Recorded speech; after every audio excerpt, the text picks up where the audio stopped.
govoreći prije neki dan u Vašingtonu sa državnim sekretarom Sjedinjenih Američkih Država Tillersonom na njegovu, da kažemo, na njegov input saglasili smo se da je sada pred Crnom Gorom nova etapa u kojoj će potvrditi sposobnost i odgovornost, ne samo da donosi odluke, nego da iza tih odluka stoje rezultati.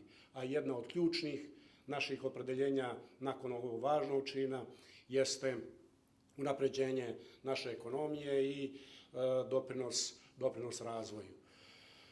Vjerujem da ćete vi ovdje, pojedinačno i vaše kompanije, taj ambijent i taj rezultat naše državne politike iskoristiti na najbolji mogući način.